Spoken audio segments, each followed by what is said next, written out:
కేంద్రంలో మోదీ ప్రభుత్వం మూడోసారి అధికారంలోకి వచ్చాక ప్రవేశపెడుతున్న పూర్తి స్థాయి బడ్జెట్పై అన్ని వర్గాల ప్రజల్లో భారీ అంచనాలున్నాయి.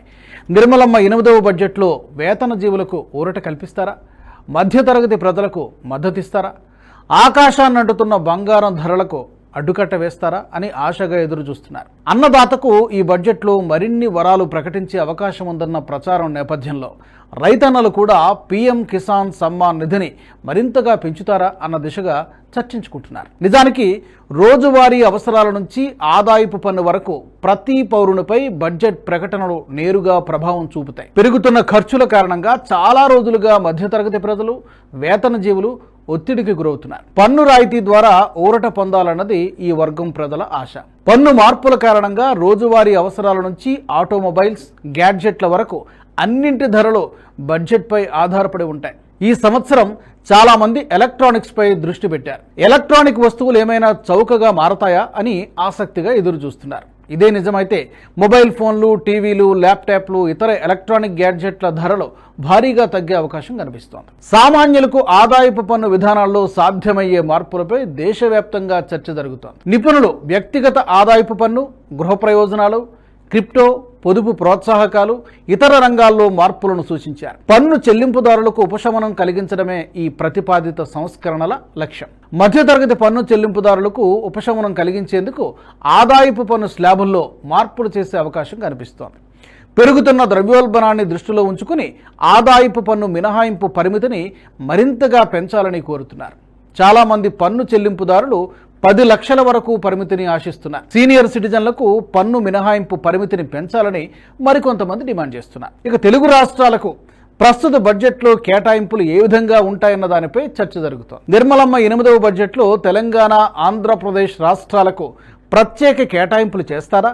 పెండింగ్ నిధులకు మోక్షం కల్పిస్తారా అని ఎదురు చూస్తున్నారు. ఇక పెండింగ్ ప్రాజెక్టులకు నిధులు, రైల్వే లైన్ల విస్తరణ, పరిశ్రమలకు ప్రోత్సాహకాలు, డిజిటల్ ఇండియా విస్తరణ, విద్యారంగానికి కేటాయింపులు, ఉద్యోగ ప్రకటనలు వంటి వాటి గురించి యువతలో ఎన్నో ఆశలు ఉన్నాయి. ప్రస్తుత బడ్జెట్లో ఆరోగ్య రంగానికి కేటాయింపులు ఏ మేరకు ఉంటాయన్నది కూడా చర్చనీయాంశమే.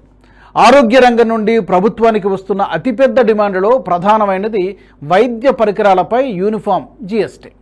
వైద్య పరికరాలపై దిగుమతి సుంకాన్ని తగ్గించాలని, ఈ వైద్య పరికరాల స్థానిక ఉత్పత్తిని, గ్రామీణ ఆరోగ్య సంరక్షణను ప్రోత్సహించడానికి అధునాతన సాంకేతిక పరిజ్ఞానంలో పరిశోధన, అభివృద్ధిని ప్రోత్సహించాలన్న డిమాండ్లు ప్రజల నుంచి వినిపిస్తున్నాయి. వైద్య పరికరాలపైన ఒకే రకమైన జీఎస్టీని వర్తింపజేయాలని చాలామంది కోరుతున్నారు. ప్రస్తుతం జీఎస్టీ రేటు 5 నుంచి 18% మధ్య ఉండగా దాన్ని 12%గా నిర్ణయించాలనే డిమాండ్ వినిపిస్తోంది. దిగుమతి సుంకాన్ని తగ్గిస్తే వైద్య పరికరాల ధరలు కూడా చాలా వరకు తగ్గుతాయనేది కొందరి వాదన. మన దేశానికి 80% వైద్య పరికరాలు ఇతర దేశాల నుంచి వస్తున్నవే కావడంతో దిగుమతి సుంకంపై తీసుకునే నిర్ణయం కోసం ఎంతో మంది ఆశగా ఎదురు చూస్తున్నారు. ఇక ఫార్మా రంగం గురించి మాట్లాడుకుంటే భారత ఫార్మా రంగం 2023 నాటికి $130 బిలియన్ చేరుకుంటుంది. అందుకే ఇది 2047 నాటికి $450 బిలియన్ చేరుకుంటుంది.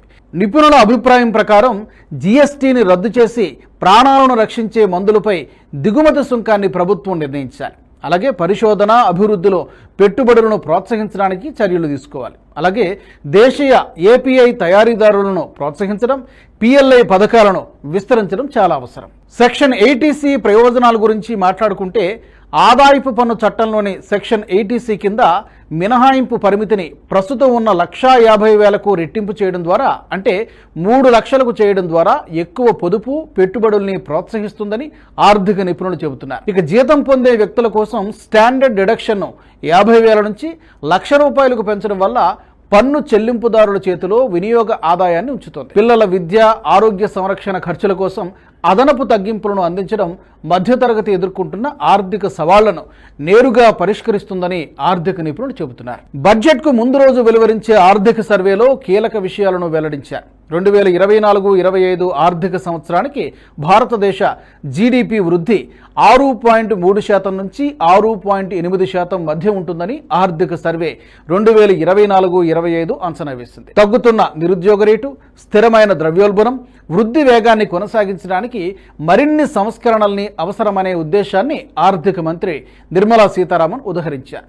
ఖరీఫ్ పంట రాకతో ఆర్థిక సంవత్సరం 2025లో 4వ త్రైమాసికంలో కూరగాయల ధరల సడలింపు కారణంగా ఆహార ద్రవ్యోల్బణం తగ్గే అవకాశం ఉందని ఆర్థిక సర్వే నివేదిక చెబుతోంది. వచ్చే ఏడాది ఆర్థిక పరిస్థితులు బాగుంటే రబీ పంట దిగుబడి కారణంగా 2026 తొలి అర్ధభాగంలో ఆహార పదార్థాల ధరలు తగ్గే అవకాశం ఉందని, 2026 ఆర్థిక సంవత్సరంలో భారత ఆర్థిక అవకాశాలు సమతుల్యంగా ఉన్నాయని అంచనా వేసింది.